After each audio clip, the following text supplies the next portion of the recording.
نحمده ونصلي ونسلم على رسوله الكريم فأما بعد اعوذ بالله السميع العليم من الشیطان الرجیم بسم اللہ الرحمن الرحیم۔ پروگرام الرحیق المختوم کی 75ویں قسط کے ساتھ میں ہوں محمد عمر خان۔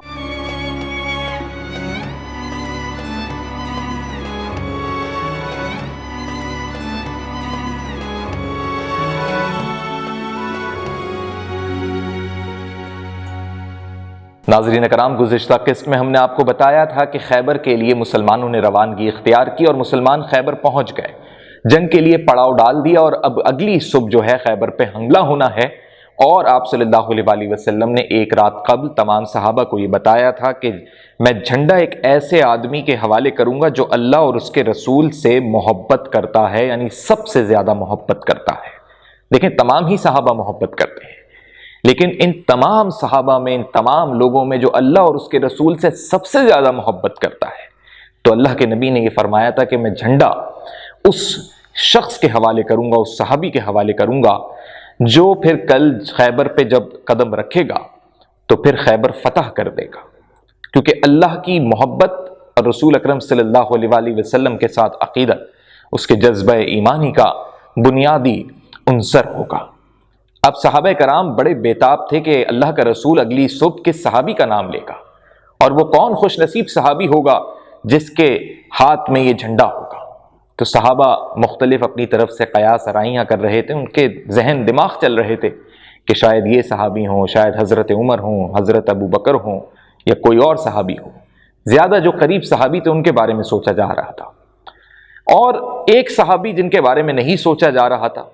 کیونکہ میں نے آپ کو بتایا تھا کہ خیبر کی زمین آب و ہوا کے اعتبار سے اتنی اچھی نہیں، وبائی امراض بہت تھے، اور ایک صحابی حضرت علی کرم اللہ وجہ الکریم آشوب چشم کا شکار ہوئے، یعنی آنکھیں آ گئیں۔ تو جب بیماری ایک طریقے کی ایک وبائی بیماری کہلاتی ہے آنکھیں آ جانا، تو یہ بڑی تکلیف دہ بیماری ہوتی ہے، اور جب اگر کسی نے جنگ کرنی ہو، جنگ میں دھول بھی اٹھے گی، مٹی بھی اڑے گی، اور جنگ میں پھر دور تک دیکھنا بھی ہے، بر وقت تلوار بھی چلانی ہے، فیصلے بھی کرنے ہیں، تو اگر آشوب چشم یعنی آنکھوں کا درد ہو، آنکھوں سے پانی بہہ رہا ہو، تو اتنی آسانی سے کسی عام انسان کو نہ دکھے گا، اور نہ وہ عام انسان اتنی آسانی سے بر وقت فیصلے کر سکے گا، کیونکہ وہ خود درد کی کیفیت میں ہوگا۔ کیسے ممکن ہو کہ کسی صحابی نے حضرت علی کے بارے میں سوچا بھی نہیں کہ وہ تو آشوب چشم کا شکار ہے، لیکن میرے نبی صلی اللہ علیہ وسلم نے اگلی صبح جس شخص کا ذکر کیا کہ جو اللہ اور اللہ کے رسول سے سب سے زیادہ محبت کرتا ہے، خیبر کے لشکر کا جھنڈا اس کے ہاتھ میں دوں گا، تو پھر حضرت علی کرم اللہ وجہ الکریم کا نام لیا۔ مولا کائنات، شیر خدا، فاتح خیبر حضرت علی کرم اللہ وجہ الکریم آپ صلی اللہ علیہ وسلم کی خدمت میں آشوب چشم کے ساتھ حاضر ہوتے ہیں۔ یہ نہیں کہہ رہے کہ یا رسول اللہ میری تو آنکھیں آ گئیں، میں نہیں کر سکتا۔ آپ صلی اللہ علیہ وسلم نے بس حکم دیا تو حضرت علی نے تسلیم کیا۔ اللہ اکبر۔ ناظرین کرام، کوئی بھی شخص ہو، بیماری میں ہو، تکلیف میں ہو، درد میں ہو، اگر اسے ذمہ داری اس کے پسند کی بھی دی جائے تو وہ اس درد اور تکلیف کی وجہ سے اس وقت کے لیے معذرت کر لیتا ہے، کیونکہ اسے معلوم ہوتا ہے کہ میں اپنی کارکردگی اس طرح نہیں دکھا سکوں گا۔ لیکن یہاں حضرت علی نے منع نہیں فرمایا، بلکہ حضرت علی کی یہ درد کی کیفیت دیکھ کے آپ صلی اللہ علیہ وسلم یہ سمجھ گئے کہ حضرت علی کرم اللہ وجہ الکریم کی آنکھوں سے پانی بہ رہا ہے، آشوب چشم کا شکار ہے۔ تو پہلے تو میرے نبی صلی اللہ علیہ وسلم نے ان کے لیے صحت کی دعا کی، اور اپنا لعاب دہن حضرت علی کرم اللہ وجہ الکریم کی آنکھوں پر رکھ دیا۔ اللہ اکبر۔ میرے پیارے نبی صلی اللہ علیہ وسلم کا لعاب دہن اتنا مبارک اور اتنا شفا کا حامل ہے کہ اس آشوب چشم کی آنکھوں پر جب رکھا گیا، اور آنکھیں بھی حضرت علی مولا کی آنکھیں، کہ جب ان آنکھوں پر وہ لعاب دہن رکھا گیا، سبحان اللہ، تو وہ آشوب چشم کا درد بھی ختم ہو گیا، وہ آنسو بہنا بھی رک گئے، آنکھوں سے پانی آنا بھی ختم ہو گیا، گویا آنکھیں ایسی ہو گئیں، اللہ اکبر، کہ جیسے آشوب چشم کیا کوئی بھی آنکھوں میں مسئلہ تھا ہی نہیں، بالکل ٹھیک ہو گئی۔ اور اسی وقت یہ میرے نبی کی کرامات ہیں، یہ وہ معجزات ہیں جو اللہ اور اللہ کے رسول سے محبت کرنے والوں کے لیے ہیں۔ اور پھر جب حضرت علی کے ہاتھوں میں جھنڈا آیا، لشکر کی کمان آئی، تو حضرت علی کا وہ جاہ و جلال کہ یہ شیر خدا صرف لفظوں میں کہنے والی بات نہیں ہے، خدا کا شیر ہونے کا مقصد یہ ہے کہ سامنے آنے والا پھر کوئی بھی دشمن ہو شیر اسے چیر پھاڑ کے رکھ دے گا، اور یہ لشکر پھر رکے گا نہیں جب تک فتح نہ مل جائے۔ اور یہی ہوا ناظرین کرام کہ جب صحابہ کرام نے دیکھا کہ علی کی آنکھیں ٹھیک ہو گئیں اور پرچم اب علی کے ہاتھ میں ہے، تو خیبر کی فتح بھی یقینی ہو گئی۔ ناظرین کرام، اس معرکے کا آغاز پھر یوں ہوا کہ جب فجر کی ادائیگی کر لی تھی مسلمانوں نے، کیونکہ اندھیرے میں کی تھی، اور اس وجہ سے کی تھی کیونکہ مسلمانوں نے صبح ہوتے ہی حملہ آور ہونا تھا، تو ابھی یہودیوں کو اطلاعات تو تھیں لیکن انہیں یہ یقین نہیں تھا کہ اتنی جلدی مسلمان پہنچ جائیں گے، کیونکہ مسلمانوں نے جو راستہ لیا تھا وہ دوسرا راستہ تھا، اس راستے سے آنے کا یہودیوں کے وہم و گمان میں بھی نہیں تھا۔ اور مسلمانوں نے پھر جس انداز سے حملہ کیا کہ جیسے ہی صبح ہوئی تو یہ سارے یہودی اپنی کھیتی باڑی کے لیے اپنے اوزار لے کر، اپنے کلہاڑے لے کر نکلے، اور انہوں نے کھیتی باڑی کرنی تھی، تو یہ جنگ کی تیاری میں اس راستے سے آنے کی توقع کیے بغیر اپنی معمولات زندگی میں مصروف تھے کہ ایک دم اللہ اکبر کی صدائیں لگیں، اور آپ صلی اللہ علیہ وآلہ وسلم نے جب حضرت علی کو لشکر کے ساتھ بھیجا تو ناظرین کرام سلسلہ کچھ یوں ہوا کہ جب مسلمانوں کی ایک دم آمد دیکھی یہودیوں نے تو وہ ڈر کر بھاگے، اور انہوں نے کہا کہ مسلمان ہم پر حملہ آور ہو گئے۔ اور ناظرین کرام مسلمان جو تھے وہ خیبر کی بشارتیں اور فتحیں لے کر وہاں پر حملہ آور ہوئے تھے۔ تو اب ہوا یہ ناظرین کرام کہ جو 8 قلعے تھے ان میں سب سے پہلے جو قلعہ نام تھا اس پر یہ حملہ ہوا، کیونکہ یہ قلعہ اپنے بہل وقوع کی نزاکت سے ایک بڑا ہی یہودیوں کا بڑا قلعہ بھی تھا، اور یہ پہلی ان کی دفاعی اسٹریٹجی تھی، پہلی لائن تھی ان کی کہ اگر یہ پہلی لائن عبور ہوگی تو باقی قلعوں تک پہنچا جائے گا۔ اور یہی وہ قلعہ ہے جس کا شہزور، جس کا جانباز یہودی، یعنی جو اس کا سردار تھا اس قلعے کا، اس کا نام مرحب تھا، اور اس کے پاس 1000 سے زائد کی فوج تھی۔ اور ناظرین کرام مرحب کے بارے میں کہا جاتا ہے کہ وہ خود 1000 افراد کے برابر طاقت رکھتا تھا، یعنی بڑا لمبا چوڑا، طاقتور اور بڑا مضبوط اعصاب کا انسان تھا، یہودی تھا، جنگجو تھا، اور لوگوں کو ہاتھوں سے کچلنے والا شخص تھا۔ گردنیں ہاتھ میں لے کے جب دباتا تھا تو لوگوں کی جانیں نکل جاتی تھیں۔ اور ناظرین کرام اتنا طاقتور انسان تھا کہ پیروں سے پکڑ کے جب یہ لوگوں کو اٹھا اٹھا کے پٹکتا تھا تو ان کے دل منہ سے باہر نکل آتے تھے۔ مرحب کوئی عام آدمی نہیں تھا، ایک خطرناک قسم کا جنگجو یہودی، قدمیں بھی لمبا، اور یہ سمجھیں طاقت، وزن اور ہر اعتبار سے بے حد طاقتور تھا۔ حضرت علی کرم اللہ وجہہ الکریم مسلمانوں کی فوج لے کر اس قلعے کے سامنے پہنچے تو پہلے یہودیوں کو دعوت اسلام دی، تو انہوں نے یہ دعوت مسترد کر دی اور اپنے بادشاہ مرحب کی کمان میں مسلمانوں کے مد مقابل آ کھڑے ہوئے، یعنی مباشرت کی دعوت دے دی کہ ہم تو مقابلہ کریں گے۔ اور ناظرین کرام یہاں حضرت سلمہ بن عقو رضی اللہ تعالیٰ عنہ سے یہ روایت ہے کہ جب یہودیوں نے یہ طے کر لیا کہ ہم اپنے بادشاہ مرحب کے ساتھ مل کر مسلمانوں سے لڑیں گے، کیونکہ انہیں بڑا غرور تھا مرحب کی طاقت کے اوپر اور اپنے لشکر کے اوپر، تو اب سلسلہ کچھ یوں ہوا ناظرین کرام کہ جب مرحب کو انہوں نے آگے کیا تو مرحب نے للکارا تھا، بتایا تھا کہ میں مرحب ہوں، میں ہوں خیبر کا سب سے طاقتور جنگجو،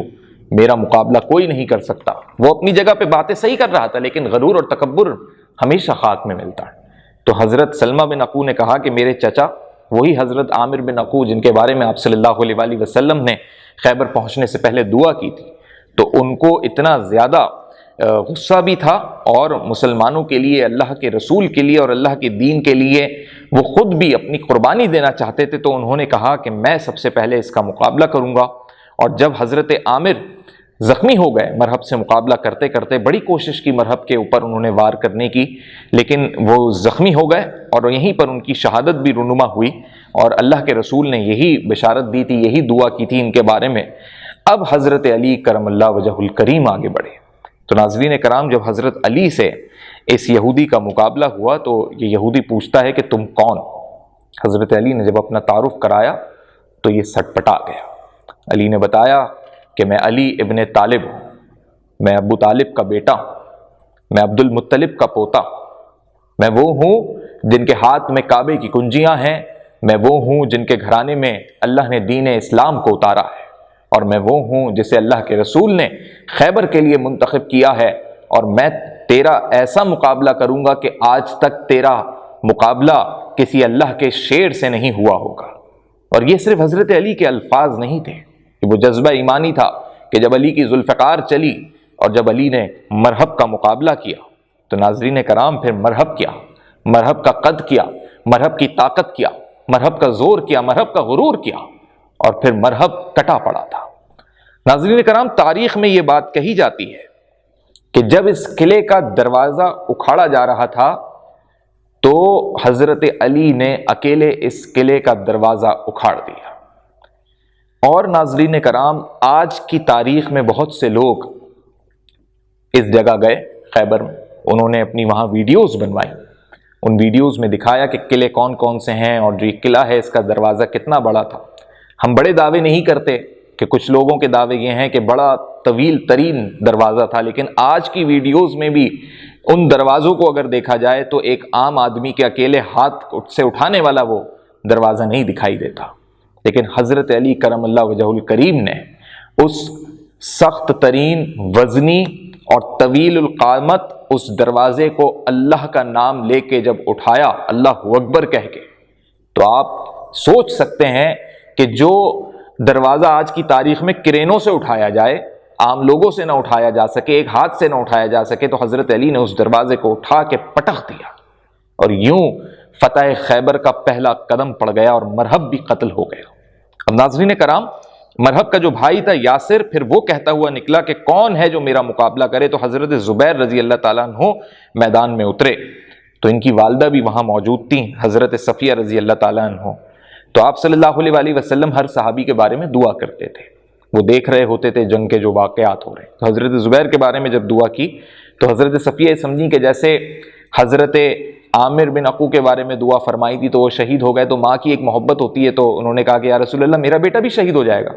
تو آپ صلی اللہ علیہ وسلم نے کہا کہ نہیں۔ ناظرین کرام، حصن نعم نامی یہ قلعہ جس کے پاس زوردار جنگ ہوئی اور اس میں یہودیوں کے کئی سربراہ تھے، مرحب اکیلا نہیں تو اور بھی اس میں یہودیوں کے بڑے بڑے سردار تھے، وہ سارے مارے گئے، بقیہ جتنے یہودی بچے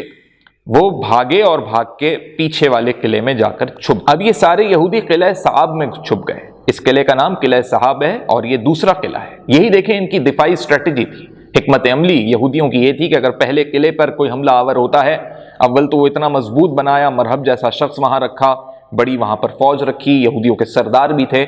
لیکن پھر بھی اگر وہ قلعہ فتح ہو جاتا ہے تو پھر ہم دوسرے قلعے کی طرف آ جائیں گے اور وہاں سے پھر حملہ آور ہوں گے۔ اب قلعہ صحاب سے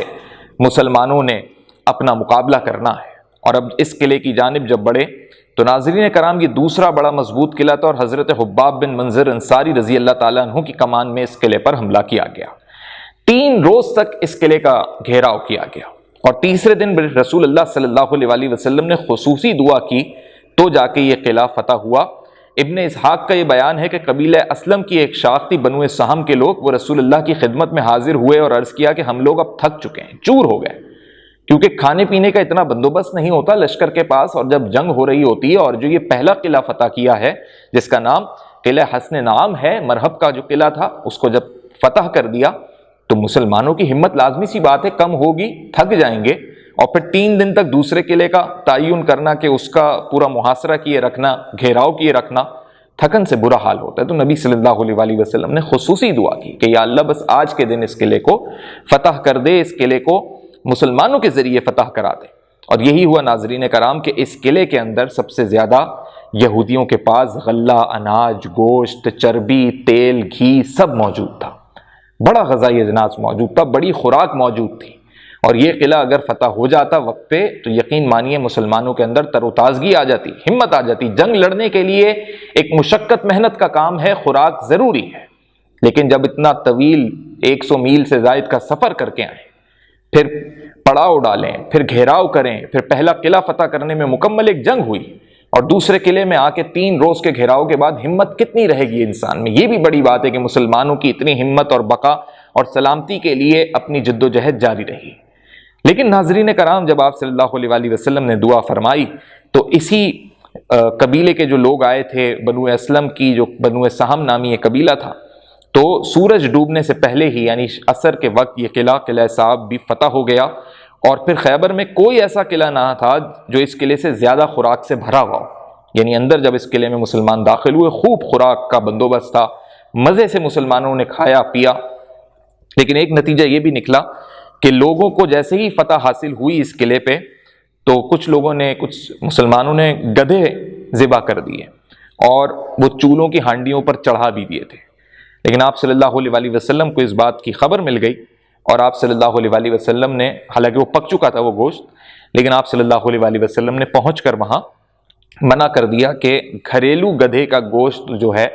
وہ حرام ہے، وہ نہیں کھایا جا سکتا، منع ہے۔ ہاں جنگی حالات میں کچھ ایسے واقعات ہیں جس میں گھوڑے کے بارے میں کہا جاتا ہے، روایتوں میں آتا ہے، لیکن وہ اس کیفیت میں نہیں کہ جب آپ کو خوراک کے لیے دیگر چیزیں میسر ہوں۔ مسلمان جب یہاں پہنچے بھی تھے ناظرین کرام، جب انہوں نے پڑاؤ ڈالا تھا تو راستے میں اور ہر جگہ جو خوراک کا انتظام تھا اس میں ستو کا زیادہ انتظام تھا، ستو، کھجور۔ تو یہ ایسی خوراک تھی جو بس معدہ بھر تو رہی تھی لیکن اتنی توانائی نہیں دے رہی تھی، اور عرب کے لوگوں کو جنگ کے وقت گوشت کی ضرورت ہوتی ہے۔ گوشت کھانے سے جسم میں ایک علیحدہ ہی قسم کی طاقت محسوس ہوتی ہے۔ تو اب چونکہ اس وقت اتنی زیادہ بھوک کی یلغار تھی اندر، جب غلہ اناج والی جگہ پہنچے تو یہودی تو کھاتے ہوں گے گدھے، تو اب وہاں پر ایک اس کیفیت میں گدھے ذبح ہو گئے اور انہیں پکانے کے لیے بھی چڑھا دیا تھا، لیکن آپ صلی اللہ علیہ وسلم نے منع فرما دیا، اس لیے گدھے کا گوشت حرام ہے، اس کو نہیں کھانا چاہیے۔ اس کے بعد ناظرین کرام تیسرا قلعہ، قلعہ زبیر۔ اب قلعہ زبیر کو ذرا سمجھیے ناظرین کرام، جیسے یہ پہلا قلعہ تھا اور اس قلعے کے بعد دوسرا قلعے کی طرف بڑھے، تیسرے پہ جب بڑھے تو یہ ایسے اونچائی کی طرف بڑھتے جا رہے ہیں، اور یہ قلعہ ایک چوٹی پر واقع ہے، یعنی اوپر کی طرف ہے۔ تو اب زمین ہموار ہو تو حملے کی ایک آسانی ہوتی ہے، گھیراؤ کرنے کی بھی آسانی ہوتی ہے، لیکن ایک پہاڑی پر چوٹی پر قلعہ ہو، کیسے چڑھ کے اس کا گھیراؤ کیا جائے؟ پھر بھی مسلمانوں نے 3 دن تک اس کا گھیراؤ کیا۔ تو ایک یہودی وہاں سے گزر رہا تھا اور لشکر کے پاس آ کے چڑھاتا ہے لشکر کو، یعنی مسلمانوں کو یہ کہتا ہے، اور نبی صلی اللہ علیہ وسلم نے بھی یہ بات سنی کہ اس نے یہ کہا کہ مسلمان اگر پورے مہینے بھی گھیراؤ کر لیں تو کوئی فرق نہیں پڑے گا، کیونکہ اس قلعے کو جو اندر پانی کی فراوانی ہے، جس چشمے سے یا جس جگہ سے آ رہی ہے، جب وہ انہیں ملتی رہے گی، اور سارے یہودی دوسرے قلعے سے بھی بچ کے پھر تیسرے قلعے میں آ کے چھپ گئے تھے، یعنی یہ قلعے تو فتح ہوتے جا رہے تھے، دونوں قلعے فتح ہو گئے، یہودیوں کے سردار مر رہے ہیں، کٹ رہے ہیں، جو یہودی آگے آ رہے ہیں انہیں قتل کیا جا رہا ہے، لیکن بہت سے یہودی جو اس میں بچ رہے ہیں وہ پیچھے والے قلعے کی جانب جا کے چھپ رہے ہیں، اور جب اس تیسرے قلعے، قلعہ زبیر میں جا کے چھپے تو اونچائی پر بھی ہے اور اس کے اندر جو پانی کا بندوبست ہے، جس چشمے سے جس جگہ سے ہو رہا ہے، تو اس کی بنیاد پہ اس یہودی نے آ کے مسلمانوں کو چڑھایا تھا، یعنی ایک غرور اور تکبر کا مظاہرہ کیا تھا کہ ہمیں کوئی فرق نہیں پڑے گا، ہم تو 1 مہینے تک بھی ایسے ہی اندر رہیں گے، اور تم 1 مہینے تک بھی اگر پڑاؤ ڈالو گے تو مایوس ہو کے جاؤ گے۔ تو نبی صلی اللہ علیہ وسلم نے یہ حکمت اپنائی کہ ان کا پانی بند کریں، اور جہاں سے ان کو پانی کی لائن مل رہی تھی وہ اس جگہ پر ایک سمجھیں کہ پانی کو بند کر دیا گیا، روک دیا گیا، کیونکہ پانی پھر وہاں پر نہ چڑھ سکا، اس جگہ تک نہ پہنچ سکا۔ لہٰذا جب ان کا پانی بند کر دیا گیا تو پھر اب یہودیوں کو بڑی سمجھیں کہ ان کو غصہ آیا، اشتعال میں آئے، اور انہوں نے کہا اب ہم نکل کے لڑیں گے۔ تو یہی چاہتے تھے رسول اللہ صلی اللہ علیہ وسلم کہ قلعے سے ایک دفعہ باہر آئے۔ جیسے ہی باہر نکلے لڑنے کے لیے، 10 یہودیوں کا تو وہیں کام تمام ہوا، بڑی زبردست قسم کی مسلمانوں نے جنگ لڑی، کئی مسلمان بھی اس میں مارے گئے، لیکن جب یہودیوں کو شکست ہوئی تو یہ قلعہ چھوڑ کر بھی تیسرا قلعہ، اب وہ چوتھے قلعے کی جانب بڑھے جو کہ قلعہ ابی ہے، اور قلعہ ابی میں جا کے اب وہ چھپ گئے۔ اب ناظرین کرام یہ اس قلعے کے اندر جا کر چھپ گئے اور انہوں نے تیسرے قلعے میں بھی شکست کھائی، اور یہاں پر بھی ناظرین کرام جو ان کے بڑے یہودی تھے وہ انہوں نے مباشرت کی دعوت دینا شروع کر دی، یعنی جنگ کی دعوت دینا شروع کر دی کہ آؤ ہم سے لڑو۔ تو اب میں ذکر کروں گا حضرت ابو دجانہ کا، یہ وہی صحابی رسول ہیں کہ اللہ کے رسول نے جنہیں وہ تلوار دی تھی کہ کہا تھا کہ احد کے میدان میں کہ اتنا مارو، اس تلوار کا حق یہ ہے کہ مشرکین اور اللہ کے دشمن ان کے سروں پہ مارنا کہ تلوار ٹیڑھی ہو جائے، اتنا مارنا۔ تو ابو دجانہ جب بھی جنگ میں آتے تھے تو لال رنگ کی سرخ ایک پٹی باندھتے تھے، تو اسی پٹی کو باندھ کے وہ اس قلعے کے اندر گھسے، اور ایسے گھسے کہ پھر آپ اندازہ کریں کہ اس میں وار کی لینگویج کے اندر، ملٹری لینگویج کے اندر اسے فینٹم کا ورڈ کہا جاتا ہے۔ فینٹم وہ ہوتا ہے جو اندر گھس کے مارے، تو فینٹم بن گئے وہ، اور وہاں جا کے قلعے کے اندر گھسے، اور جو یہودی ہاتھ لگ رہا تھا ایک کے بعد دوسرا ایسا وہ کاٹتے جا رہے تھے، مارتے جا رہے تھے کہ یہودی سٹ پٹا گئے اور ڈر گئے۔ اور اب آپ یہ اندازہ کر لیجئے کہ اس چوتھے قلعے سے بھی بھاگ کر اب آخری قلعے، قلعہ نزاد میں وہ پہنچ گئے، جو کہ اب سمجھیں کہ آدھا خیبر فتح ہو چکا ہے، 8 قلعوں میں سے 4 قلعے فتح ہو گئے، اور اب اس قلعہ نزار کے اندر سارے یہودی جمع ہو گئے۔ اچھا یہ وہ قلعہ ہے ناظرین کرام جو ان کا آخری یعنی سمجھیں قلعہ تھا پانچواں، اور ان یہودیوں نے یہ بندوبست کیا ہوا تھا کہ جو عورتیں بچے ہیں وہ اس پانچویں قلعے کے اندر یہ رکھیں گے شروع کے 4 قلعوں میں، اور تیسرا ان کا اوپر والا قلعہ تھا وہ ان کو توقع ہی نہیں تھی کہ کوئی پار کر سکتا ہے، اور پہلا قلعہ بے انتہا دفاعی حکمت عملی کے تحت مضبوط، لیکن الحمدللہ چاروں قلعے فتح ہوئے، اب یہ 5ویں قلعے میں جا کر پہنچ گئے۔ یہاں مسلمانوں نے اپنی انتہائی کوشش صرف کر دینے کے باوجود اس قلعے میں داخل نہیں ہو سکتے تھے، کیونکہ انہوں نے اپنی عورتوں اور بچوں کے ساتھ یہاں قیام کیا ہوا تھا، اور یہاں پر انہوں نے ناظرین کرام یہ سلسلہ رکھا ہوا تھا کہ مسلمانوں نے یہاں سختی سے محاصرہ تو کر لیا تھا، لیکن اب یہ اور بھی بلندی پر ہے یہ قلعہ، 5واں قلعہ، جب انہوں نے اس کو سب سے محفوظ ترین سمجھتے ہوئے عورتوں اور بچوں کو یہاں پر رکھا ہوا تھا، تو مسلمانوں نے خیر محاصرہ کیے رکھا اور پہرا دیے رکھا،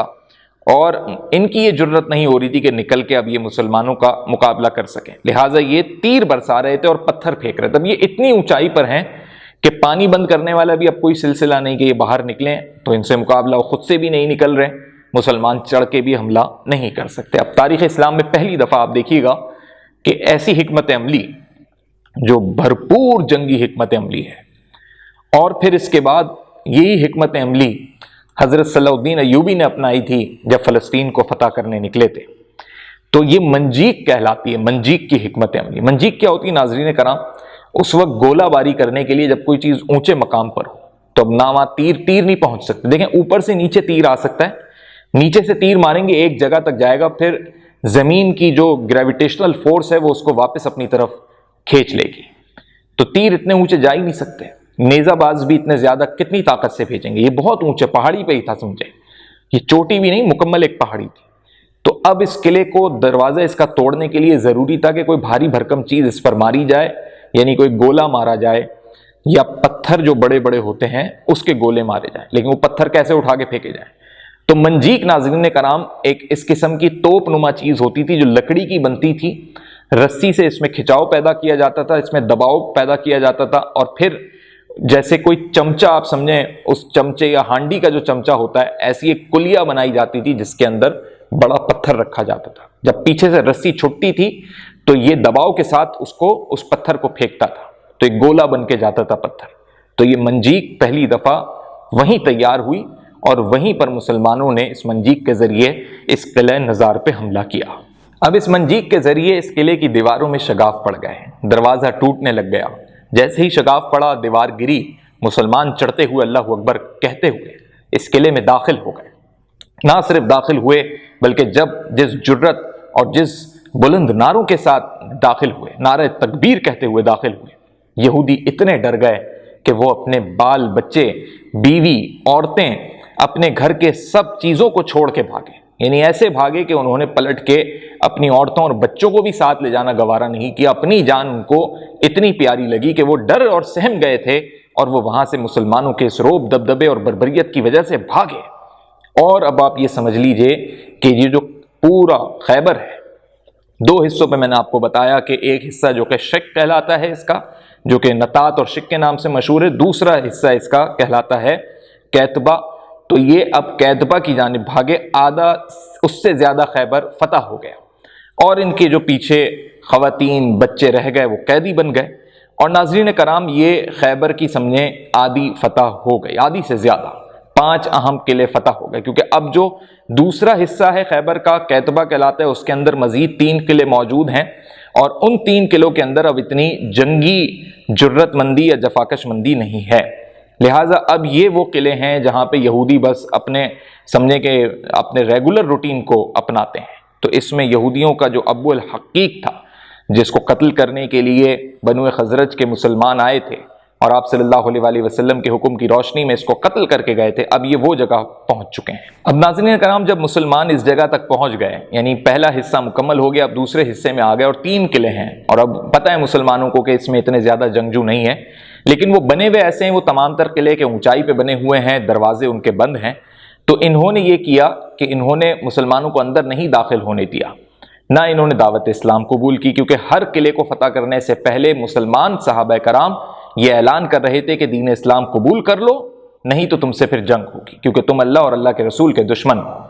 لہٰذا انہوں نے دین اسلام بھی قبول نہیں کیا اور 14 روز تک مسلمانوں کو باہر رکھا، تو 14 روز تک مسلمانوں نے بھی ان کا محاصرہ کیے رکھا، تو 14 روز تک مسلمانوں نے ان کا محاصرہ کیے رکھا۔ اب جب 14 روز مکمل ہو گئے تو پھر منجیق کو لایا گیا، تیار ہوئی وہی منجیق، اور اب پھر سے پتھر اور گولہ باری ہونی تھی، تو اب یہودی ڈر گئے کہ تو پھر اسی طرح سے تباہی ہو جائے گی، شگافیں پڑ جائیں گی، دیواروں میں ٹوٹ جائیں گے دروازے، اور پھر مسلمان جب داخل ہوں گے تو اب بچنے کی پھر نوبت نہیں آئے گی، یعنی پھر ہم قتل ہوں گے۔ تو اب یہودیوں نے صلح کی بات شروع کی، اور آپ صلی اللہ علیہ وآلہ وسلم کے پاس ایک شخص آیا اور وہ صلح کا پیغام لے کے آیا، اور یہ اسی ابی الحقیق کا بیٹا ہے۔ یہ یہاں پر آیا جس کے باپ کو قتل کیا تھا مسلمانوں نے، اور یہ اس نے کہا کہ میں آپ صلی اللہ علیہ وآلہ وسلم کے پاس اس شرط پر آیا ہوں کہ ہم سے اگر صلح کر لی جائے تو قلعے میں جو فوج ہے اس کی بس جان بخش دی جائے، اور ان کے بال بچے انہی کے پاس رہیں گے، یعنی انہیں لونڈی اور غلام نہ بنایا جائے، وہ اپنے بال بچوں کو لے کر خیبر کی زمین سے چلے جائیں گے۔ آپ اپنے اموال، باغات، زمینیں، سونے چاندی، گھوڑے، زریں سب لے لیں، جو کچھ لینا چاہیں، بس اتنا کپڑا لے کر جائیں گے جو انسان کی پشت اٹھا سکے، یعنی گٹھری میں جتنا کپڑا آ جائے۔ تو رسول اللہ صلی اللہ علیہ وآلہ وسلم نے یہ کہا کہ ٹھیک ہے، ہم صلح کر لیتے ہیں، تم لوگ خیبر چھوڑ کے چلے جاؤ، جو تم نے باتیں کی ان باتوں پر قائم رہنا، یعنی پھر اس سے زیادہ کچھ نہیں لے کے جانا، کوئی قیمتی سامان نہیں لے کے جانا، کوئی زیور، سونا چاندی نہیں لے کے جانا، تمہیں اپنی جانیں پیاری ہیں، اسلام نہیں قبول کرنا چاہتے اور مرنا بھی نہیں چاہتے تو ٹھیک ہے، یہ جگہ چھوڑ کے چلے جاؤ، کیونکہ جب اسلام پھیلتا ہے تو پھر دائرہ اسلام میں آنا پڑے گا، یا پھر اس جگہ کو چھوڑ جاؤ۔ اور یہ بھی نبی کا اختیار ہے کہ وہ جانے دے رہے ہیں، ورنہ اگر نبی چاہیں تو انہیں قتل کر دیں۔ نبی نے رحم دلی کا مظاہرہ کیا، صلح کی ان کی پیشکش کو منظور کر لیا، مصالحت اس بنیاد پر ہو گئی کہ کچھ بھی پھر چھپا کے نہیں لے کر جایا جائے گا، اگر لے کر جاؤ گے تو پھر قتل کر دیے جاؤ گے۔ اس معاہدے کے بعد ناظرین کرام، یہ جو ابو الحقیق تھا، اس کے جو یہ دونوں بیٹے تھے، انہوں نے معاہدہ کیا، اور پھر انہوں نے وہی اپنی چال چلی، وہی منافقت کی۔ یہودی ہیں، کبھی بھی اپنی زبان پہ قائم نہیں رہیں گے، خود اپنے کیے ہوئے معاہدوں پہ قائم نہیں رہتے، اور انہوں نے بہت سا مال چھپانا شروع کر دیا، غائب کر دیا۔ اس مال میں حیی بن اخطب کے زیورات بھی تھے، جو کہ بنو نذیر کا سردار تھا۔ مدینے سے جب وہ نکلا تھا جلا وطنی کر کے، تو بڑی اہم اور قیمتی چیزیں لے کر نکلا تھا۔ مسلمان یہ جانتے تھے کہ خیبر یہ چیزیں پہنچ گئی ہیں۔ اب بنو نذیر کا وہی خزانہ جو مسلمان جانتے تھے، تو کنانہ بن ابی الحقیق، یہی لوگ جنہوں نے معاہدہ کیا ہے، ابی الحقیق کیا، یہ جو دونوں بیٹوں نے معاہدہ کیا ان میں سے ایک کا نام ہے کنانہ بن ابی الحقیق نے اس کو چھپا لیا۔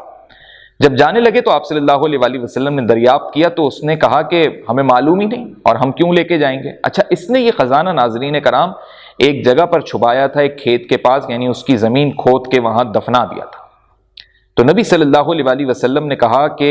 یہ بتاؤ، اگر یہ خزانہ ہم نے تمہارے پاس سے برآمد کر لیا تو پھر ہم تمہیں قتل کر دیں، پھر تمہیں کوئی اعتراض تو نہیں ہوگا؟ اب یہ اتنے جھوٹے اور مکار اور فریبی تھے یہودی کہ انہوں نے خود چھپایا ایک رات پہلے خزانہ، اور نبی صلی اللہ علیہ وآلہ وسلم کو اس بات کا علم ہو چکا ہے کہ وہ خزانہ جو یہ مدینے سے یہاں پر آیا اور یہاں پر ہونا چاہیے، لیکن جب وہ نہیں مل رہا تو اس کا مطلب ہے چھپایا ہے۔ اور نبی صلی اللہ علیہ وآلہ وسلم کو اس جگہ کا بھی علم ہو گیا کہ جس جگہ انہوں نے چھپایا ہے اس خزانے کو، اور نبی صلی اللہ علیہ وآلہ وسلم نے یہ بھی پیشکش کی کہ بتا دو، ابھی بھی وقت ہے، لیکن انہوں نے نہیں بتایا۔ پھر نبی نے کہا کہ اگر پھر ہم نے دریافت کر لیا اس جگہ سے جہاں تم نے چھپایا ہے، پھر ہم تمہیں قتل کر دیں، پھر اعتراض نہیں ہونا چاہیے۔ تو انہوں نے کہا ہمیں کوئی اعتراض نہیں، آپ کر لیں دریافت۔ ان کی یہ سوچ تھی کہ جیسے نبی صلی اللہ علیہ وآلہ وسلم کو معلوم نہیں ہوگا۔ تو وہ جو ویرانہ تھا جدھر انہوں نے یہ خزانہ چھپایا تھا، اس کو جگہ کو کھودنے کا حکم دیا، اور نبی صلی اللہ علیہ وآلہ وسلم نے جب اس کو زمین کو کھدوایا تو وہ خزانہ نکل آیا، اور جیسے ہی نکلا تو اب یہ لوگ پشیمان ہونے کے بجائے اس ڈر میں بھی نہیں آئے، اس خوف میں بھی نہیں آئے کہ ہم قتل کر دیے جائیں گے، تو اس نے کنانہ بن ابی الحقیق نے بحث شروع کر دی کہ نہیں، یہ تو ہمارے، یہ تو ہم لے کے جائیں گے۔ یعنی خود سر عام اس نے اپنے اسی معاہدے کی خلاف ورزی کر دی جس کی بنیاد پہ صلح کی تھی۔ تو حضرت زبیر کے پھر آپ صلی اللہ علیہ وآلہ وسلم نے اس شخص کو حوالے کر دیا کہ اسے سزا دو، اور جو کچھ پھر اس کے پاس تھا وہ سب کچھ لے لیا گیا، اور ناظرین کرام پھر اس کی جان پر بنائی تو رسول اللہ صلی اللہ علیہ وآلہ وسلم نے محمد بن مسلمہ کے حوالے کر دیا، اور محمد بن مسلمہ نے اس کی گردن مار دی۔ تو پھر ہوا یہ ناظرین کرام کہ اب مکمل طور پہ خیبر فتح ہو چکا تھا، جن یہودیوں نے وہاں سے جانا تھا وہ جا رہے تھے، اور یہ دونوں اشخاص جنہوں نے معاہدہ کیا، صلح کی بات کی، نبی نے ان کی صلح کی بات تسلیم کر لی، لیکن اپنی ہی شرائط سے یہ پلٹ گئے، بدعہدی کی، تو ان دونوں کی پھر گردنیں مار دی گئیں، یعنی انہیں قتل کر دیا گیا۔ اب اس پورے خیبر کی مکمل فتح میں ناظرین کرام جو مسلمانوں کی شہادتیں ہوئیں اس میں بے حد اختلاف ہے کہ کوئی ہمیں اعداد و شمار مکمل صحیح نہیں سمجھ آتے۔ کچھ روایتوں میں 16 ہے،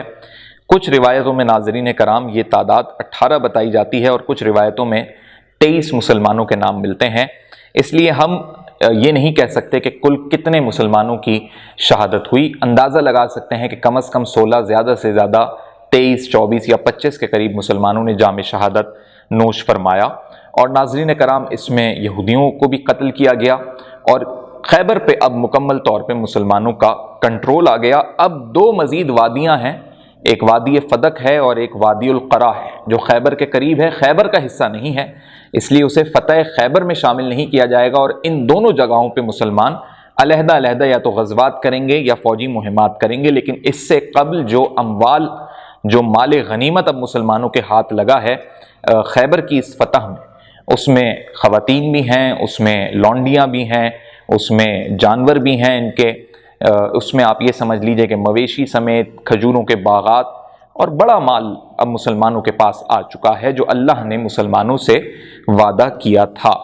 تو اب اللہ نے اپنے وعدے کو مکمل کیا، اور ناظرین کرام اب سلسلہ یہ ہوا کہ اس اموال غنیمت کو تقسیم کرنا ہے۔ ناظرین کرام اب جو مال غنیمت خیبر سے ملا اس کو 36 حصوں میں بانٹا گیا، اور یہ 36 حصوں میں باغات بھی ہیں، کھیت بھی ہیں، کھجوریں بھی ہیں، مال مویشی بھی ہیں، عورتیں بھی ہیں، ہر قسم کی چیزیں اس میں شامل ہیں۔ ہوا یہ ناظرین کرام کہ ہر ایک حصہ 100 حصوں پہ مشتمل تھا، یعنی یہ 3600 حصے ہو گئے۔ تو نبی صلی اللہ علیہ وآلہ وسلم نے ان 3600 حصوں کو 2 مزید حصوں میں بانٹا، یعنی 1800 حصے ایک طرف، 1800 حصے ایک طرف۔ یہ 1800 حصے صرف مسلمانوں کی ضروریات پوری کرنے کے لیے تھے۔ وہ مسلمان جو غریب ہیں، وہ مسلمان جو نادار اور مسکین ہیں، وہ مسلمان جو معاشرے میں مالی طور پہ مستحکم نہیں ہیں، اور جو ریاست مدینہ ہے، یعنی جو مسلمانوں کی ریاست ہے، اس کی جو ضروریات ہیں مسلمانوں کو لیتے ہوئے، جو اس میں تعمیر و ترقی ہوگی، یا جو مساجد بنائی جائیں گی، یا جو بھی دین کا کام ہوگا، تو اب یہ 1800 حصے اس کے لیے مختص ہو گئے۔ یہ جو 1800 حصے ہیں یہ اب تقسیم ہوں گے، چونکہ نبی پاک صلی اللہ علیہ وآلہ وسلم کے ساتھ وہی صحابہ آئے جنہوں نے صلح حدیبیہ میں بیعت رضوان کی تھی، اور یہی 1400 صحابہ موجود تھے۔ تو اب ہوا یہ کہ جو صحابی اکیلا زمین پر پیادہ فوج کے اندر شامل تھا، یعنی تنہا لڑ رہا تھا، اس کا ایک حصہ تھا، اور جو صحابی گھوڑے کے ساتھ لڑ رہا تھا، تو جنگی اصول یہ ہے کہ گھوڑے کے 2 حصے ہوں گے، یعنی ایک اس صحابی کا حصہ جو گھوڑے پر سوار ہے، اور 2 حصے اس کے گھوڑے کے، تو اس صحابی کو 3 حصے ملیں گے۔ یعنی آپ یہ سمجھ لیجئے کہ اس پوری جنگ کے اندر 200 گھڑ سوار تھے، تو 600 حصے یہ نکل گئے، جس میں آپ اس سے اندازہ کر لیجئے کہ ہر گھڑ سوار کو 3 حصے ملے، تو 600 حصے یہ ہو گئے، اور 1800 میں سے اب مزید جو باقی حصے بچے وہ 1200 حصے بچے، تو وہ 1200 حصے سب کو ایک ایک حصے کے حساب سے مل گئے، تقسیم ہو گئے، اور خود نبی صلی اللہ علیہ وآلہ وسلم کے پاس ایک ہی حصہ آیا۔ تو آپ اس سے اندازہ کیجئے کہ نبی نے اپنے لیے کوئی زیادہ مال و متاع نہیں رکھا، بلکہ جو سب مسلمانوں میں انصاف کے تحت تقسیم ہوا وہی ایک حصہ نبی کے پاس آیا۔ بقیہ جو 1800 حصے تھے وہ ان مسلمانوں کے لیے تھے جو نادار مسکین تھے، پسماندگی کا شکار تھے، یا یہ کہہ لیجئے کہ غربت کا شکار تھے، اور ریاست کو چلانے کے لیے جو دین کے کام کرنے تھے اس کے لیے تھے۔ تو حضرت عائشہ سے یہ روایت ہے رضی اللہ تعالیٰ عنہا سے کہ انہوں نے فرمایا کہ جب خیبر فتح ہوا تو ہمیں پیٹ بھر کے کھانے کو کھجوریں ملی، یعنی اتنی تعداد میں پھر مسلمانوں کے پاس کھجوریں آ گئیں کہ اب وہ اس سے تجارت بھی کریں گے، اپنی ضروریات بھی پوری کریں گے۔ مدینے میں پیدا ہونے والی کھجوریں مکمل ضروریات زندگی کے اعتبار سے نہیں تھیں۔ تو اب یہ ہوا ناظرین کرام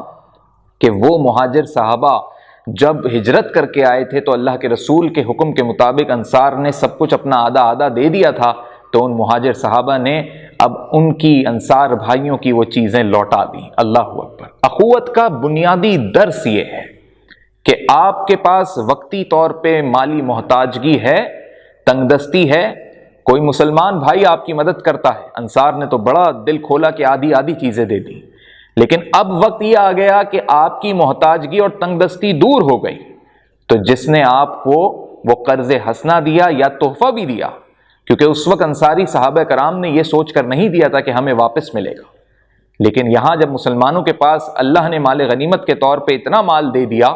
تو انہوں نے اپنے انصاری بھائیوں کے وہ باغات، وہ کھیت، وہ تمام تر مال و متاع واپس لوٹا دیا، ماں سوائے ان عورتوں کے جن سے انہوں نے شادی کر لی تھی، کیونکہ کچھ انصاری صحابہ نے اگر ان کی 2 بیویاں تھیں تو انہوں نے ایک کو طلاق دے کے مہاجر صحابہ کو پیش کر دی کہ آپ ان سے شادی کر لیجئے، یعنی جو کچھ تھا وہ آدھا کیا، تو جو مال و متاع تھا یعنی انسانوں کے علاوہ ہر چیز واپس لوٹا دی۔ تو ناظرین کرام، یہ فتح خیبر ہوئی اور اللہ نے اپنا وعدہ پورا کیا،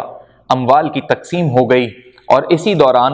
ابو ہریرہ بھی پہنچ گئے، لیکن جنگ ختم ہو چکی تھی اور مال غنیمت میں لیکن ابو ہریرہ کو آپ صلی اللہ علیہ وآلہ وسلم نے شامل رکھا۔ اور ایک بہت ہی اچھا واقعہ یہ پیش ہوا کہ حبشہ میں جب پہلی ہجرت ہوئی تھی جو مسلمان حبشہ منتقل ہو گئے تھے کہ وہ وہاں پر محفوظ رہ سکے، تو نجاشی نے انہیں وہاں پر رہنے دیا تھا، اور پھر جب خطوط لکھے تھے عمرہ کے نام، بادشاہوں کے نام، اور گزشتہ قسط میں نے آپ کو بتایا کہ نجاشی کے نام خط میں یہ بھی لکھا تھا کہ پھر ہمارے مسلمانوں کو واپس مدینہ بھیج دیں، تو وہ مدینہ آنے کے بجائے جب انہیں خبر ملی کہ خیبر میں ہیں تو وہ خیبر آ گئے، اور یہاں پر آپ صلی اللہ علیہ وآلہ وسلم کی ایک طویل عرصے بعد میں رفقا اپنے مسلمان بھائیوں سے ملاقات ہوئی، لہٰذا یہ کشتیوں میں سوار ہو کر آئے، اور کل یہ 16 افراد تھے، تو انہیں بھی مال غنیمت میں آپ صلی اللہ علیہ وآلہ وسلم نے شامل کیا، اور حضرت جعفر سے ایک طویل عرصے بعد آپ صلی اللہ علیہ وآلہ وسلم کی ملاقات ہوئی۔ حضرت جعفر کا بڑا اہم کردار رہا کہ انہوں نے پورے حبشہ میں اپنے کردار سے مسلمانوں کا ایک مرتبہ بلند کیا، اور نجاشی کے دل کے اندر جو ہے یہی مسلمانوں کا کردار تھا، یہی دین اسلام کی وہ باتیں تھیں جس نے گھر کر لیا تھا، اور نجاشی نے پھر اسلام کو قبول کر لیا تھا۔ اب ناظرین کرام، یہ جو اموال تھے، یہ جو تقسیم ہوئی، اس میں خواتین بھی تھیں، اور اس میں حیy بن اخطب جو کہ ایک بڑا سمجھیں کہ بنو نذیر کا سردار تھا، اس کی بیٹی تھی صفیہ۔ تو یہ جو صفیہ تھیں، یہ چونکہ مدینے سے لوگ نکال دیے گئے تھے اور یہ لوگ پھر یہاں خیبر منتقل ہو گئے تھے، اور چونکہ سردار کی بیٹی تھیں، اور یہاں پر جو خیبر کے اندر سردار تھا ابن ابی الحقیق، جس کے باپ کو قتل کروا دیا گیا تھا مسلمانوں کی جانب سے، تو اس کا جو بیٹا کنانہ بن ابی الحقیق تھا، جس نے آخر میں آپ صلی اللہ علیہ وآلہ وسلم سے معاہدہ بھی کیا تھا، لیکن اس معاہدے کی خود بدعہدی کی اور پھر وہ قتل ہو گئے، تو یہ صفیہ اس کی بیوی تھی، یعنی کنانہ بن ابی الحقیق کی بیوی تھی۔ لیکن یہ صفیہ جب مسلمانوں کے پاس مال غنیمت کی تقسیم کے تحت جب تقسیم ہو رہی تھی تو ایک صحابی کے پاس یہ چلی گئیں اور تقسیم کے تحت ان کے حوالے کی گئیں، کیونکہ انہوں نے آ کر آپ صلی اللہ علیہ وآلہ وسلم سے یہ ذکر کیا تھا، یا یہ آپ صلی اللہ علیہ وآلہ وسلم سے درخواست کی تھی۔ ان صحابی کا نام ہے حضرت دہیہ بن خلیفہ کلبی رضی اللہ تعالیٰ عنہ، اور ان کی ایک درخواست تھی کہ قیدی عورتوں میں سے مجھے ایک لونڈی دے دیجئے جو انہوں نے اپنے نکاح کر کے رکھنی تھی اپنے نکاح میں، اور یعنی ان سے شادی کرنی تھی۔ تو نبی نے فرمایا تھا کہ جاؤ تم اپنی مرضی سے ایک لونڈی لے لو، تو انہوں نے حضرت صفیہ بنت حیہ کا انتخاب کیا تھا۔ تو اس پر ایک اور صحابی نے آپ صلی اللہ علیہ وآلہ وسلم کے پاس آ کے کہا تھا کہ آپ صلی اللہ علیہ وآلہ وسلم نے بنو قریظہ اور بنو نذیر کی ہیں یہ سیدہ صفیہ، جو آپ نے حضرت دہیہ کے حوالے کر دی ہیں، تو یا رسول اللہ صلی اللہ علیہ وآلہ وسلم وہ سردار کی بیٹی بھی ہیں، اور جس سردار کو یہودیوں کے ابھی ہم نے قتل کیا ہے اس کی بیوی بھی رہی ہیں، تو ان کا مرتبہ باقی عورتوں میں بلند ہے۔ تو ان کی یہ تجویز تھی کہ یا رسول اللہ، کوئی بھی جو صحابہ کا پورا یہ لشکر ہے، آپ صلی اللہ علیہ وآلہ وسلم کے علاوہ کوئی اس بات کا آپ سمجھ لیجئے کہ اہل نہیں کہ وہ حضرت صفیہ کسی اور کے پاس جائیں، کہ وہ انہیں مسلمان کرے اور پھر اپنے نکاح میں رکھے۔ تو پھر آپ صلی اللہ علیہ وآلہ وسلم نے حضرت دہیہ بن قلبی رضی اللہ تعالیٰ عنہ کو واپس بلایا اور کہا کہ آپ نے جس خاتون کا انتخاب کیا ہے اس کو رہنے دیجئے، اس کے علاوہ آپ کسی اور لونڈی کا انتخاب کر لیجئے، ان سے آپ دین اسلام انہیں قبول کروا کے پھر آپ ان سے شادی کر لیجئے۔ لہٰذا حضرت دہیہ مان گئے اس بات کو، اور پھر حضرت صفیہ کو آپ صلی اللہ علیہ وآلہ وسلم کے لیے پیش کیا گیا۔ پھر آپ صلی اللہ علیہ وآلہ وسلم نے حضرت صفیہ پر اسلام پیش کیا، پہلے انہیں مسلمان کیا۔ حضرت صفیہ آپ صلی اللہ علیہ وآلہ وسلم کے بارے میں جانتی تھیں، وہ یہ جانتی تھیں کہ آپ صلی اللہ علیہ وآلہ وسلم جب مدینہ آئے مسلمانوں کے بارے میں جانتی تھیں، سردار کی بیٹی تھیں، اپنے قبیلے کے بارے میں بھی جانتی تھیں کہ انہوں نے آپ صلی اللہ علیہ وسلم کے ساتھ جو بدعہدی کی، وہ یہ بھی جانتی تھیں کہ ان کے باپ نے جو بدعہدی کی، وہ یہ بھی جانتی تھیں کہ آپ صلی اللہ علیہ وسلم کو قتل کرنے کا بھی منصوبہ اپنایا گیا، اور اس کے بعد پھر مسلمانوں نے یعنی آپ صلی اللہ علیہ وسلم نے ان کے قبیلے کو پھر مدینے سے نکالا تھا، اور پھر یہ خیبر آ کر بس گئے۔ تو یہاں ان کی شادی تو ہو گئی تھی، لیکن حضرت صفیہ اندرونی طور پہ اپنے ذہنی اور قلبی طور پہ سمجھتی تھیں کہ مسلمانوں کا دین دین حق ہے۔ یہودی ہونے کے باوجود حضرت صفیہ کا لگاؤ دین اسلام کی جانب تھا۔ اب ایک واقعہ بڑا اہم ہے، اور وہ یہی واقعہ ہے کہ جس رات مسلمان یہ حملہ کر رہے تھے، تو میں پہلے آپ کو یہ بتا دوں کہ حضرت صفیہ چونکہ غلام کی حیثیت سے آئیں اور پھر انہوں نے اسلام قبول کر لیا، پھر اللہ کے رسول نے ان سے نکاح کر لیا۔ رسول اکرم صلی اللہ علیہ وسلم سے نکاح کے بعد اب یہ امہات المومنین میں ہیں، یعنی اب یہ اماں صفیہ کہلائیں گی اور مسلمانوں کی ماں ہیں۔ تو اب حضرت صفیہ رضی اللہ تعالی عنہا کا جو مہر تھا، وہ اللہ کے رسول نے یہی کہا کہ تمہاری آزادی تمہارا مہر ہے، کیونکہ چونکہ غلام تھی، تو اسلام کا یہ اصول ہے کہ غلام کے لیے کچھ نہ کچھ ادائیگی ہوتی ہے۔ تو حضرت صفیہ کا مہر یہی تھا کہ انہیں آزاد کیا گیا۔ پھر آپ صلی اللہ علیہ وسلم کی ایک اور زوجہ جو اس جنگ میں شریک تھیں، آپ صلی اللہ علیہ وسلم کے ساتھ تھیں، اور ہر ایک جنگ میں کوئی نہ کوئی ایک امہات المومنین یا کوئی نہ ایک زوجہ ہوتی تھی۔ تو اس دفعہ حضرت ام سلیم رضی اللہ تعالی عنہا آپ کے ساتھ تھیں، تو انہوں نے حضرت صفیہ کو تیار کیا، انہیں دلہن بنایا، آپ صلی اللہ علیہ وسلم دلہا بنے، اور پھر انہیں آراستہ کیا، حضرت صفیہ کو آپ صلی اللہ علیہ وسلم کے خدمت میں پیش کیا، اور پھر آپ صلی اللہ علیہ وسلم نے دلہے کی حیثیت سے ان کے ساتھ رات گزاری، اور پھر کھجور، گھی اور ستو ملا کر جو کھانا تیار ہوا اس سے ولیمہ ہوا اگلی صبح، اور اس میں تمام صحابہ کو مدعو کیا گیا، اور اسے شبہائے عروسی کہتے ہیں، یعنی جو آپ صلی اللہ علیہ وسلم نے نکاح کے بعد آپ صلی اللہ علیہ وسلم کا حضرت صفیہ کے ساتھ معاملہ بنا، اور 3 دفعہ یہ معاملہ بنا، یعنی اس جنگ کے بعد۔ یہ سب باتیں تاریخ میں اس طرح بیان کی گئی ہیں کیونکہ پھر اسی دوران حضرت صفیہ کے چہرے پہ ایک نشان تھا، تو آپ صلی اللہ علیہ وسلم کی اب وہ بیوی ہیں، تو آپ صلی اللہ علیہ وسلم نے یہ جاننے کی کوشش کی کہ یہ جو تمہارے چہرے پر نشان ہے صفیہ کس چیز کا ہے؟ تو حضرت صفیہ نے کہا کہ میں نے ایک رات پہلے یہ خواب دیکھا تھا، خیبر فتح ہونے سے پہلے، کہ اللہ نے یعنی خدا نے میری گود میں چاند کا ایک ٹکڑا لا کر رکھ دیا، تو میں نے اپنے شوہر سے یعنی یہی جو کنانہ ابن ابی الحقیق تھا اس سے ذکر کیا، میں نے ایسا خواب دیکھا ہے۔ تو وہ سمجھ گیا کہ اس خواب کی تعبیر یہ ہے کہ اللہ نے تمہیں یعنی نبی صلی اللہ علیہ وسلم کے لیے منتخب کر لیا ہے۔ تو اس نے بڑی زوردار تھپڑ مارا حضرت صفیہ کو، کیونکہ وہ اس وقت اس کی بیوی تھی، اور یہ کہا کہ یہ بادشاہ جو مدینے میں ہے تم اس کی آرزو کر رہی ہو، یعنی نبی صلی اللہ علیہ وسلم کی طرف اشارہ کر کے اس نے کنانہ نے کہا تھا کہ تم ایسا خواب دیکھ رہی ہو جس میں تمہیں یہ بشارت مل رہی ہے کہ تم اس کی بیوی بنو گی۔ تو یہ اس کو غصہ بھی تھا، لیکن اللہ کو یہی منظور تھا۔ حضرت صفیہ کو پہلے سے اللہ نے بشارت بھی دے دی خواب میں، اور حضرت صفیہ نے کہا اب جب میں آپ کے نکاح میں آ گئی تو میرا وہ خواب مکمل ہو گیا، اس کی تعبیر مکمل ہو گئی، اور مجھے سب سے زیادہ اس بات کی خوشی ہے کہ میں آپ کی زوجہ بنی۔ تو نبی پاک صلی اللہ علیہ وسلم نے ان کے لیے دعا فرمائی، اور اس طرح جنگ خیبر کے بعد، فتح خیبر کے بعد، مال غنیمت کی تقسیم کے بعد حضرت صفیہ سے بھی آپ صلی اللہ علیہ وسلم کی شادی ہو گئی۔ اب ناظرین کرام، اس کے بعد کا واقعہ یہ ہے کہ فدق اور وادی القریٰ جو کہ خیبر کے قریب کے علاقے ہیں، اور ان علاقوں میں بھی یہودی آباد ہیں لیکن خیبر کا حصہ نہیں ہے، اس لیے یہاں علیحدہ غزوات ہوں گی، یہ میں نے آپ کو بتایا ہے۔ ان غزوات کو کس طریقے سے کیا گیا کہ مکمل طور پہ جنگ بھی نہیں ہوئی، اور ان یہودیوں نے ڈر اور خوف کے مارے کیا معاہدہ کیا، یہ میں آپ کو اگلی قسط میں بتاؤں گا۔ اس قسط میں بیان کرتے ہوئے جانے انجانے میں اگر مجھ سے غلطی سرزد ہو گئی ہے تو میں اللہ کے حضور معافی کا طلبگار ہوں۔ السلام علیکم ورحمۃ اللہ۔